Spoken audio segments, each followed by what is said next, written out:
Okay guys, this is kind of a fly-through of the changes that I've made to the Mk2 dome to be more compatible with things from the Mk4 dome and to kind of behave like the Mk4 dome but still have the benefits and advantages of the Mk2 dome. So here we go.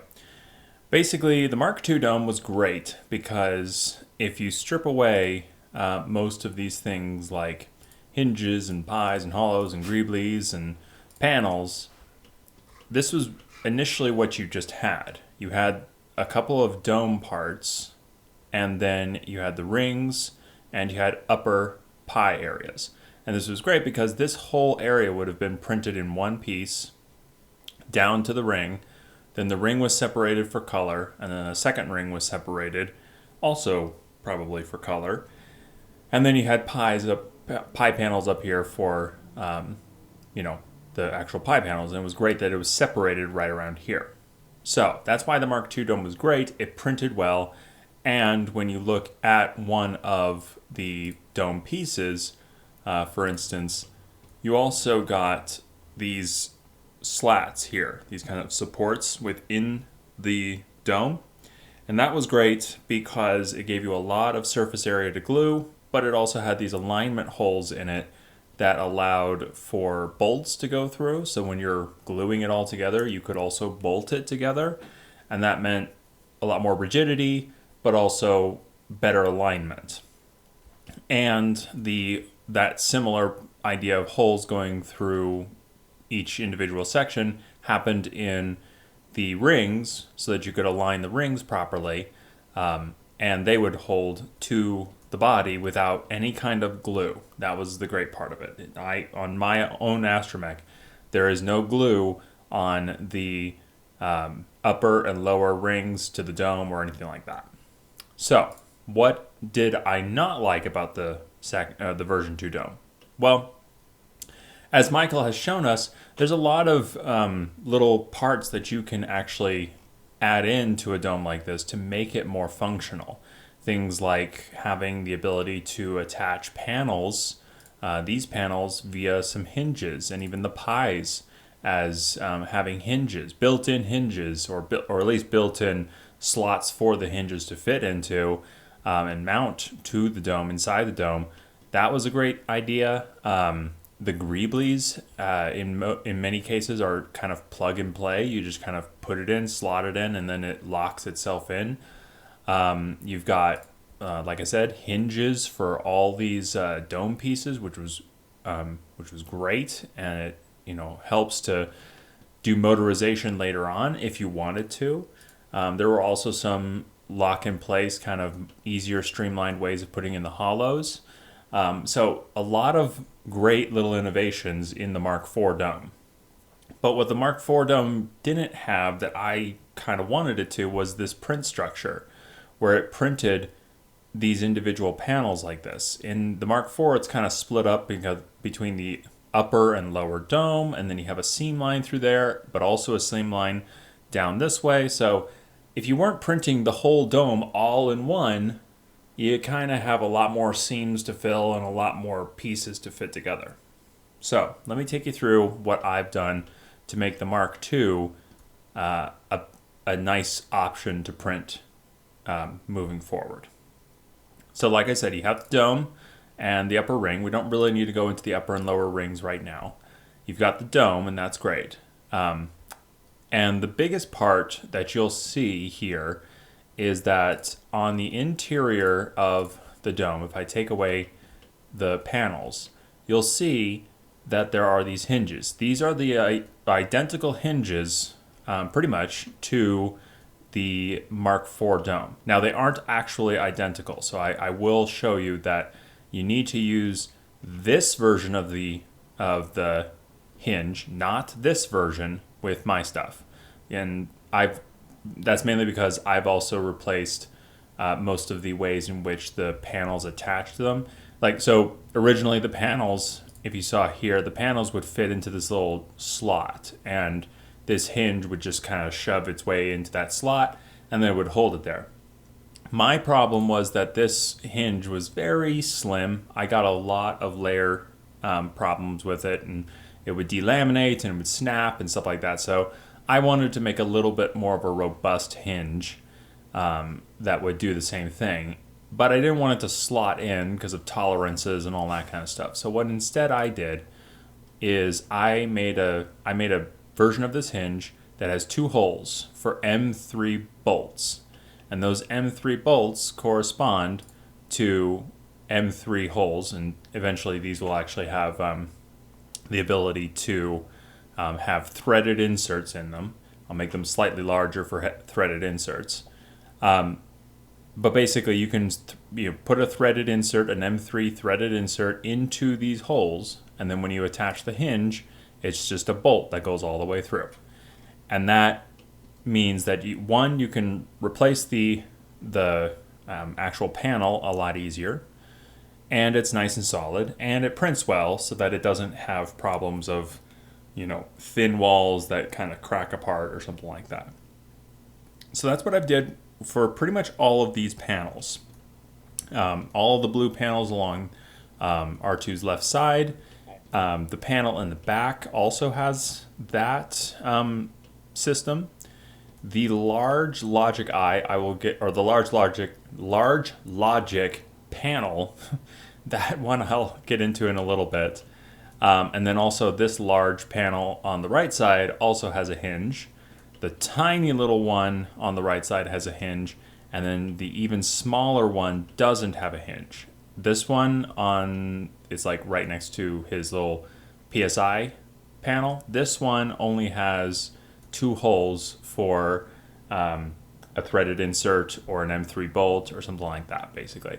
So that one didn't need a hinge. It doesn't have a hinge on the Mark IV dome, I don't believe. If it does, it doesn't really fit with this design because you have this big support material basically in the way. So I decided not to go with a hinge for this one. This one just has the bolts. But as you can see, this is the hinge base, and then this is the cutout in the dome. This is actually inset into the dome. And when you slot this in, it's the exact same way as slotting it in on the Mark IV. You just take the hinge base, slot it down into its little, into the little hole that supports it down here, and then you use a zip tie, and that zip tie, attaches itself, and it's all good to go. It holds the whole assembly inside here, and that happens on both the sides and for the bottom panels, but also on the top here for these panels. As you can see, they all have their own individual section for having a hinge. I think actually on the Mark IV, one of these didn't have a hinge. Yeah, I think it was this one. This side didn't have a hinge inset, so I just made another one. There's no reason why you can't have all of these panels be able to open, I don't think. But again, slightly different hinge mechanic in the sense that this is based off of a new hinge idea, and it's not going to be completely similar, or it's not going to be identical to this, the one that normally comes with it. It'll have the same kind of thing where it screws in and it makes a connection via screws rather than just sliding into the panel itself. So that's the hinges. The hinges are basically identical to the Mark IV, but they attach with screws rather than just slotting in. So whenever you use my files, you'll want to use this file for the hinge. All the bases are the same, but the hinge itself, and you can just duplicate this over and over and over, all the hinge stuff will be taken care of by this one hinge. So that's the hinges. Let's get rid of those. Same with the pies, but we don't really need those anymore. So now, what other things have I implemented into here? Well, we covered the panels, more or less, and I'll just quickly talk about the panel back here, because this one's important. The large logic panel is tricky because I had to use the original logic panel that Michael created for the Mark II, because you have this big pillar, basically, this beam, in the way. On the Mark IV, it's a little different. It has a whole locking mechanism that goes across it and it locks it in place. I couldn't do that because this beam was in the way. So the original logic eye is used here. But there are some ways to help secure it in place without the need for glue or anything like that, so that you can easily replace it when you're ready to change a color or if you just need to work on it. I like the ability to change the color of the panels, so that's why I've made so many parts just attached with screws, because it makes it easier to remove the panel, change out the color, and stuff like that. So this logic panel attaches in two different ways. First, you will run screws from underneath the lower ring. It's the same lower ring as you would have around the ring. It's the same hole, but this hole goes through all the way, and then it'll attach itself to these little tabs on the big panel, and that will allow it to hold itself inside, right? It'll hold it in place there. I didn't want it falling forward or having pressure falling forward, so there's another attachment point up here that attaches to this pillar. And what that does is that it allows it to hold on the top, hold on the bottom, and then you've got a very good hold on this panel, and it's probably not going to fall out. I haven't fully tested that yet, but it should work in the sense that you just run screws up through here and a screw through here, and now that panel is locked into place. And additionally, I didn't like how the logic eye was just more or less supposed to be glued in place. So when you actually see the dome here, or you get rid of the dome, there's a shelf that I've added to the panel itself, and this shelf has two holes underneath it. These holes go up to holes inside the actual logic light assembly area itself and work as pegs.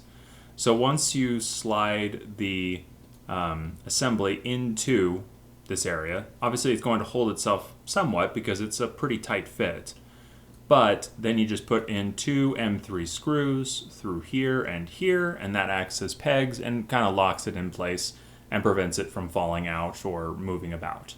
So that's a really solid way of attaching the whole panel, and I really like it. So I think it'll work really well with this whole assembly.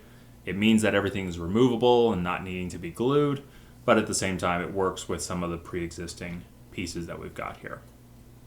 So that's the panels. A couple of other panels of note. When you look at the PSIs, you'll see this this kind of block on the PSI panels on both the back and the front. And the reason that that's there is because the PSI panel obviously doesn't have a hinge to hold it in place like the other panels do. So I had to come up with a way for them to be attached and able to be removed easily. So again, utilizing those little struts that you see on the interior of R2, this allows you to run a screw. It doesn't have to be a long screw, it doesn't have to be a screw that goes all the way through, but basically you can run a screw from either side through this block and into the pillar, or through the pillar into the block. And that should, again, I'm still working on it and might need a little bit of an update if I find that it doesn't work exactly to my liking, but it should allow for this to go all the way through, hold it in place, and then you can replace this panel, because this panel obviously has a color on it. I want to make all the panels that have colors removable and replaceable. So this one can be removed just by removing the screws and taking out the panel. And once you've screwed it in place, then you can put in the PSI. One thing to note about the front PSI is it sits a little lower, and so it's actually a pretty good way of aligning your rings.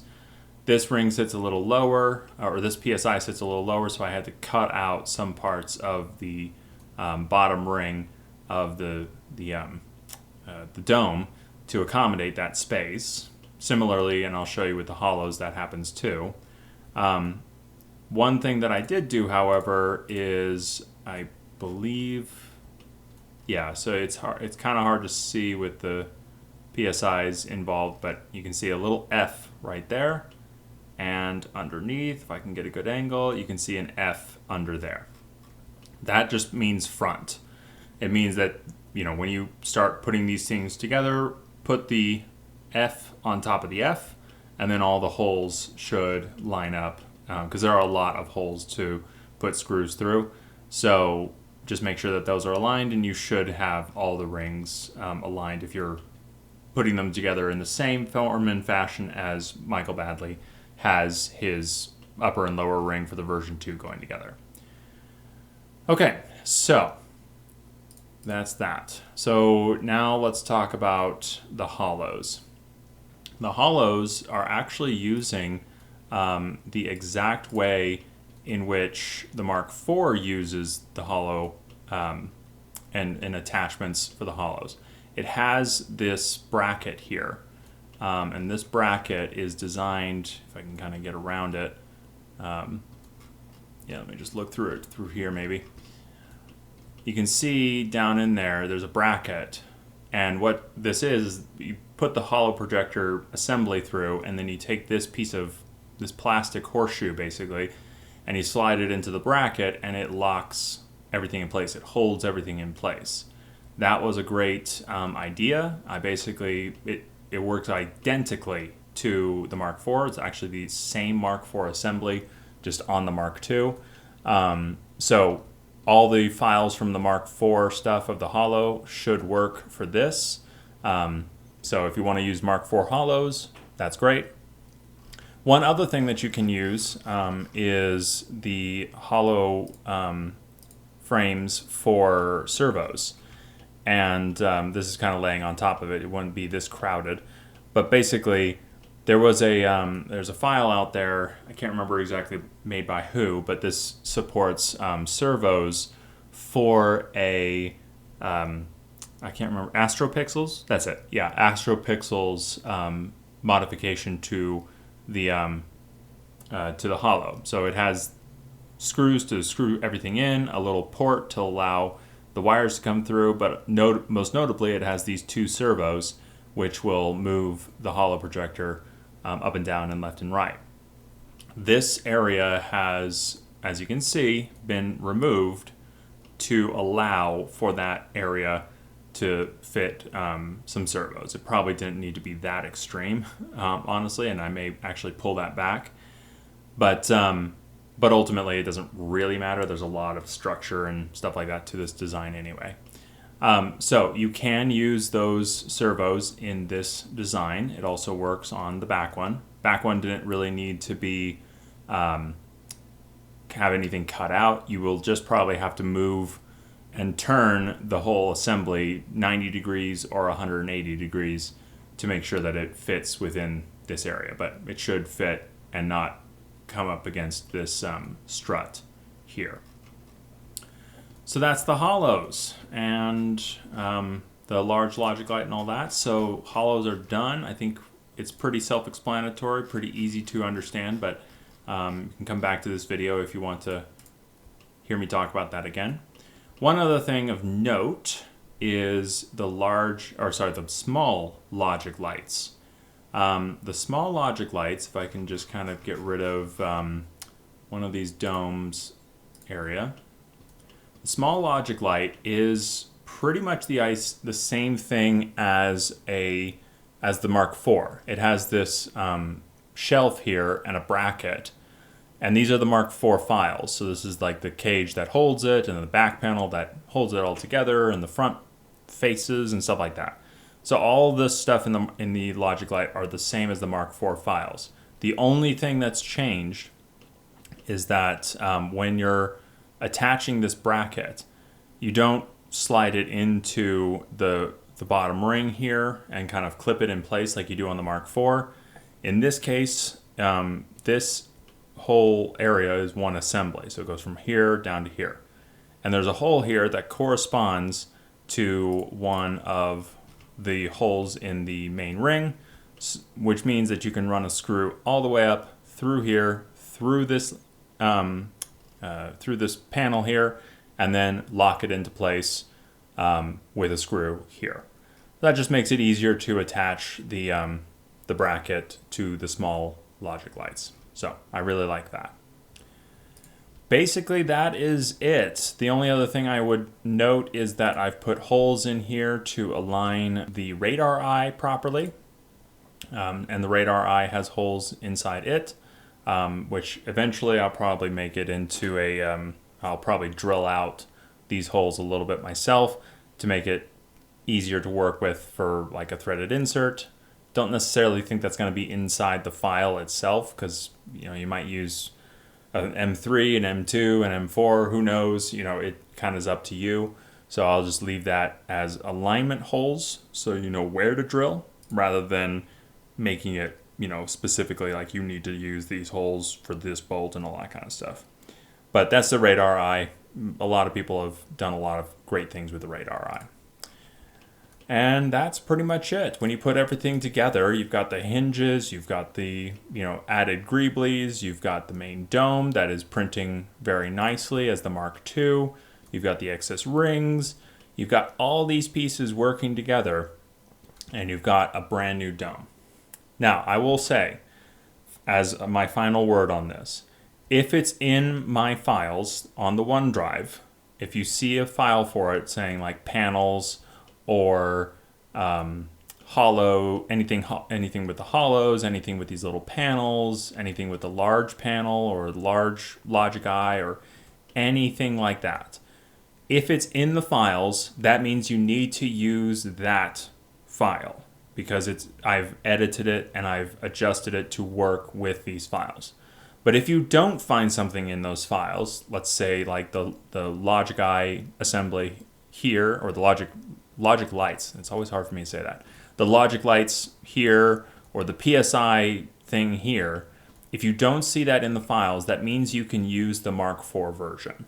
So just note that when you're looking through these files, if you don't see it in there, you can use the Mark IV version. If you do see it in there, that means you need to use it. And last but not least, and I wanted to get to this, is that this is also compatible with Tim's version of the magnetic dome attachment. I have made these new magnetic dome attachments kind of piggybacking on his stuff. When you actually look at them, there it goes. When you actually look at them, they have this little extra bit on top of them. And this extra bit has two holes, and you will see on the upper and lower rings that there are, let me just get rid of a couple of things here. Let me just get rid of, honestly, all of this stuff. You will see a grouping of two holes that go all the way around the ring in a symmetrical form. That is meant to sandwich this magnetic ring assembly, or the magnetic ring mount, in between these two panels, and then run screws all the way up and into the dome. That will align everything in a symmetrical pattern to work with his actual ring, the magnetic ring. So it's a little misaligned right now, but you should be able to run screws all the way through so that it all attaches down properly. And after that, that's pretty much it. I'm going to be doing some testing, making sure that everything is working correctly. And if anybody has issues or needs to, find problems, feel free to let me know. But when you put everything together, you get a very nice, very easy to print dome assembly that works with all the new tech that we're working with. So I hope you enjoyed it, and I will see you guys later.